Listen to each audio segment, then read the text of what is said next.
Hey friends, this is the Mrs. Volfie from our Half Acre Homestead. Well, today I am cleaning out my squash from the garden and I'm going to bake it and dehydrate it. And this is how I'm going to do it. Here I have 3 Hubbard squash and 1 buttercup squash. And what I've done is I've hollowed them out nice and clean and I've put them on a cookie sheet cut side down. Now folks, don't be tempted to cut your big ones in quarters, because what will happen is you will have an open side to the oven and it will dry out. So we're going to put this in a slow oven of about 275 degrees and we're just going to bake, and I'm going to go ahead and start cutting up the rest. Now as you can see, my first tray is out of the oven and it's cooked. You can tell because you can just slightly indent the squash, and it's bleeding hot too. So now what we're going to do is we're going to very carefully lift these off, and we're just going to start to scoop the meat from the squash. Alright, we'll be back when all my squashes are scraped. Okay, so here's what we're going to do. I'm just going to put it in the mixer because it's really heavy. It's almost dry. So we're going to moisten it up. And for that, now I know it seems odd to add water when we're going to dehydrate, but we want it a smooth type puree. So let's just mix it up with some water. I'm going to continue to add water and whip this until it's the consistency I want, and then we'll be back. Okay folks, the rule of thumb is going to be, if your pumpkin or squash does not look nice and spreadable like this, then don't be afraid. Take your squash, add some hot water, puree it, and spread it out. I'm going to say no more than a 1/4 inch thick.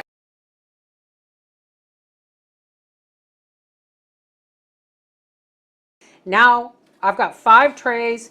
We're going to dehydrate these and I'll be back when they're dehydrated. Alrighty?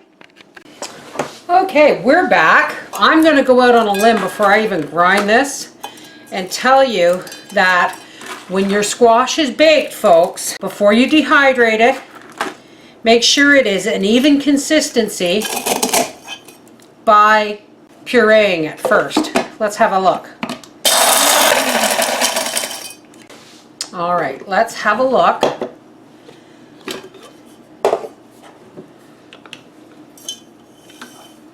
Now there still is some bits. If at this point it's not going to grind, I'm not going to force it. I'm going to put the kettle on, and when I get this all ground up, we'll try it out. Okay? In these bowls, this one I have the bigger pieces that wouldn't grind, and I have sifted them. When I ground it, I sifted them into this bottle so that the powdery stuff, the powdery pumpkin or squash, has gone through, and this is the harder stuff that didn't want to grind. And here I have a 1/4 cup of the larger bits and a 1/4 cup of the powdery.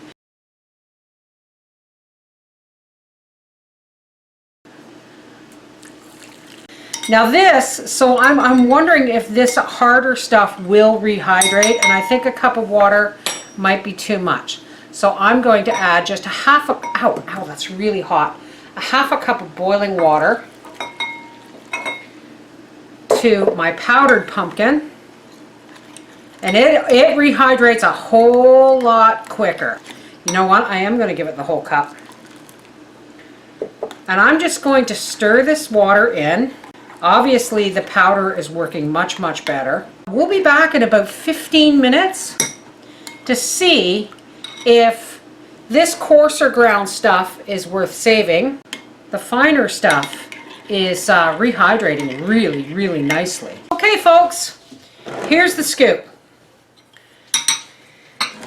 The coarser ground stuff that didn't want to grind did reconstitute or is reconstituting, but it may need some cooking. So I'm going to say this coarser stuff, if you get it, put it in a separate jar and save it for soups. But if you don't want to have that problem, you want to take your cooked squash and puree it with hot water so that you get, and spread it. Okay. If you don't want to have this problem, cook your squash, puree it with hot water, and spread it very, very thin on your fruit leather trays.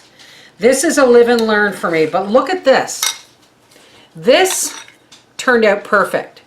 This is enough squash or pumpkin for easily one pie. In this jar, I have 4 cups of powdered squash.